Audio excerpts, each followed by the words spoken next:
Good morning, friends. In this video, we have to learn a topic of grammar, tense.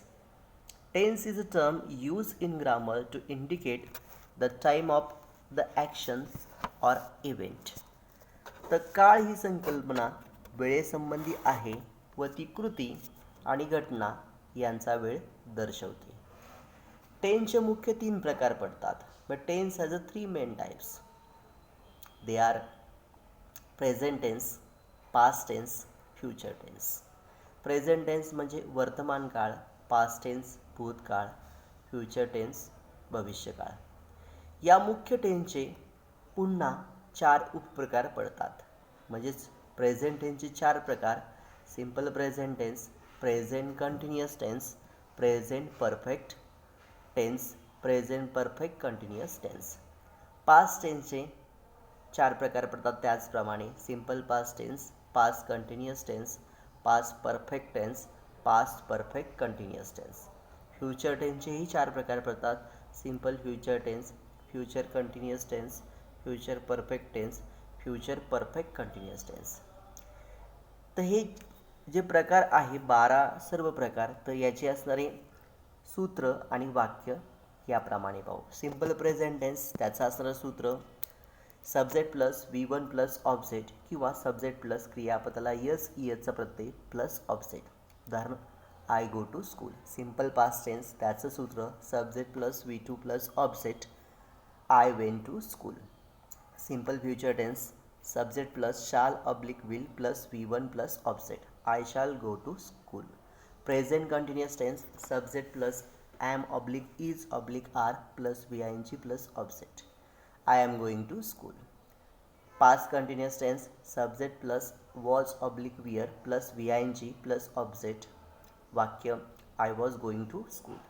Future continuous tense, subject plus shall oblique will plus be plus VING plus object उदाहरणार्थ I shall be going to school. Present perfect tense, subject plus have oblique has plus V3 plus object उदाहरणार्थ I have gone to school. Past perfect tense, subject plus had plus V3 plus object उदाहरण I had gone to school. Future perfect tense, subject plus shall oblique will plus have plus V3 plus object आणि त्याचं उदाहरण I shall have gone to school. Present perfect continuous tense, subject plus have oblique has plus been plus VING plus object आणि त्याचं उदाहरण I have been going to school. Past perfect continuous tense, सूत्र subject plus had plus been plus VING plus object उदाहरण I had been going to school. Future perfect continuous tense, subject plus shall oblique will plus have plus been plus VING plus object उदाहरण I shall have been going to school. In such a way, we learn the formulas and the types of tense. Now we are going to learn this tense in the form of questions. The first questions: bad manners probably do more to poison the stream of general life than all the crimes in the calendar. या वाक्याला सूचना आहे rewrite it using present perfect tense. तर यामध्ये आलेलं क्रियापद आहे do. मग प्रेझेंट परफेक्ट टेन्स करायचं असेल तर सूत्र वापरलं जातं subject plus have has plus V3 plus object. म्हणजेच उत्तर bad manners probably have done. तर डू या क्रियापदाचं बनलेलं आहे have done more to poison the stream of general life than all the crimes in the calendar. She had married Hubert with his safe underlying job. या वाक्याला सूचना आहे simple past tense. याच्यामध्ये आलेलं क्रियापद आहे हॅड मॅरिड. म्हणजे दिलेलं वाक्य हे पास्ट परफेक्ट टेन्समध्ये आहे आणि त्याचं बनवायचं सिंपल पास्ट टेन्समध्ये. मग सिंपल पास्ट टेन्सचं सूत्र आहे subject plus V2 plus object. म्हणजे हॅड मॅरिडच्या ऐवजी शब्द married.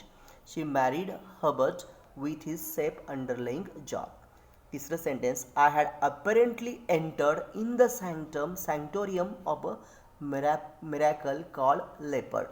Rewrite it using future perfect tense. की हे वाक्य फ्युचर परफेक्ट टेन्समध्ये कन्वर्ट करा. दिलेलं वाक्य हॅड एंटर्ड असल्यामुळे पास्ट परफेक्ट टेन्समध्ये आहे. मग याचं फ्युचर परफेक्ट टेन्स काय होणार आहे I will have apparently entered. Will have apparent हे क्रियापद होईल. In the sanctorium of a miracle called leopard. 4 number sentence. Air conditions purely synthetic versions of places may replace the real thing. या वाक्याला सूचना आहे की rewrite it using a future perfect tense. या वाक्याचं फ्युचर परफेक्ट टेन्स करा. आता दिलेलं वाक्य हे टेन्समध्ये नसून त्याच्यामध्ये मॉडेल ऑक्झिलरी वापरलं आहे ते म्हणजे मे. तर मे या शब्दाच्या ऐवजी मे रिप्लेसच्या ऐवजी काय होणार, विल हॅव रिप्लेस. म्हणजेच उत्तर air conditions purely synthetic versions of places will have replace the real thing. त्यानंतर 5 नंबरचं sentence. It keeps the mind nimble. या वाक्याचं करायचं आहे पास्ट परफेक्ट टेन्स आणि दिलेलं वाक्य कीप्स हे सिम्पल प्रेझेंट टेन्समध्ये आहे. याचं पास्ट परफेक्ट टेन्स करण्यासाठी कीप्स या शब्दाचं हॅड केप्ट होणार. It had kept the mind nimble. 6 number sentence. My fear had vanish and I started feeling at home in my hostels. The identify the tense. की पहिल्या क्लॉजमध्ये had वॅनिश आलं आहे म्हणजे past perfect tense आणि दुसऱ्या वाक्यामध्ये started आलं आहे म्हणजे simple past tense. 7 number. I have written about 34 books in Marathi. की या वाक्याचं प्रेझेंट कंटिन्युअस टेन्स करा. आता दिलेलं वाक्य हॅव रिटन आहे म्हणजेच प्रेझेंट परफेक्ट टेन्स आहे आणि त्याचं ॲम रायटिंग केलं जाईल की आय या कर्त्यानुसार. I am writing about 34 books in Marathi. His wife was waiting for him at the door. की या वाक्याला पास्ट परफेक्ट टेन्समध्ये कन्वर्ट करा. म्हणजेच दिलेलं वाक्य वॉज वेटिंग असल्यामुळे पास्ट कंटिन्युअस टेन्स आहे. हिज वाईफ हॅड वेटेड म्हणजेच जे क्रियापद was waiting converting into had waited. His wife had waited for him at the door. We infect the world with our ill humours. Rewrite it in simple future tense. की हे वाक्य simple future टेन्समध्ये करा. दिलेलं वाक्य infect हे क्रियापद आहे म्हणजे सिम्पल प्रेझेंट टेन्स म्हणजे त्याचंच सिम्पल फ्युचर टेन्स करायचं असेल तर शाल इन्फेक्ट वापरलं जाईल. We shall infect the world with our ill humours. त्यानंतर 10 number. You will meet and unpleasant persons. की या वाक्याला सिम्पल पास्ट टेन्स बनवा.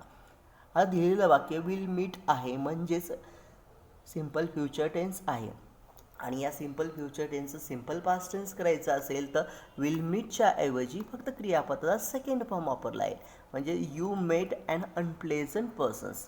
म्हणजे विल मीटच्या ऐवजी इन्स्टेड फक्त आपल्याला काय वापरायचे, मेट हा शब्द वापरायचे. त्यानंतर 11 number. He button his thin coat against the chilling wind. की या वाक्याला प्रेझेंट परफेक्ट टेन्समध्ये करा. आता दिलेलं वाक्यामध्ये बटन हे सेकंड फॉर्म आहे म्हणजे सिम्पल पास्ट टेन्स आहे आणि करायचं आहे प्रेझेंट परफेक्ट टेन्स. की he has button his thin coat against the chilling wind. की हॅज बटन हे क्रियापद वापरलं. त्यानंतर 12 number. Sophie left his bench. या वाक्याला पास्ट परफेक्ट टेन्स बनवा. आता लेफ्ट हे सेकंड फॉर्म आहे म्हणजे सिम्पल पास्ट टेन्स. की या वाक्याचं पास्ट परफेक्ट टेन्स करण्यासाठी Sophie had left his bench. म्हणजे लेफ्ट या क्रियापदाच्या ऐवजी हॅड लेफ्ट हे क्रियापद वापरणार. 13 number. Big data helps in maintaining the outbreaks of epidemics and diseases. की rewrite it in simple past tense. की या वाक्याचं सिम्पल पास्ट टेन्स करा. आता दिलेलं वाक्य हेल्प्स हे क्रियापद वापरल्याने सिम्पल प्रेझेंट टेन्समध्ये आहे. याचं सिम्पल पास्ट टेन्स करायचं असेल तर हेल्प या शब्दाचा सेकंड फॉर्म करायचा. Big data help in monitoring the outbreaks of epidemics and diseases. त्यानंतर 14 number. Big data has enable smooth functioning of this agencies and institutions. या वाक्याचं rewrite the sentence in present perfect. या वाक्याचं future perfect tense करा म्हणजे has enable आलेलं आहे म्हणजे प्रेझेंट परफेक्ट टेन्स आणि करायचे फ्युचर परफेक्ट टेन्स म्हणजे उत्तर big data will have enable smooth functioning of this agency and institutions. 15 नंबरचं. The boy is suffering for society. की या वाक्याला प्रेझेंट परफेक्ट कंटिन्युअस टेन्स करा आणि दिलेलं वाक्य हे प्रेझेंट कंटिन्युअस टेन्स आहे. प्रेझेंट परफेक्ट टेन्स करायचं असेल तर the boy has been suffering म्हणजे इज सफरिंगच्या ऐवजी हॅज बीन सफरिंग हे क्रियापद वापरलेलं आहे. The boy has been suffering for society. या 15 वाक्यामध्ये ज्याप्रमाणे सूचना आहे त्याप्रमाणे आपण टेन्स बदललेले आहे. हे टेन्स बदलण्यासाठी प्रत्येकाला प्रत्येक टेन्सचा जो फॉर्म्युला आहे तो पाठ असायला हवा. कोणत्या कर्त्यानंतर कोणतं सहाय्यकारी क्रियापद योग्य आहे याचंही प्री नॉलेज असायला हवं. We have to learn the formulas of each and every tense and we have to use it appropriately.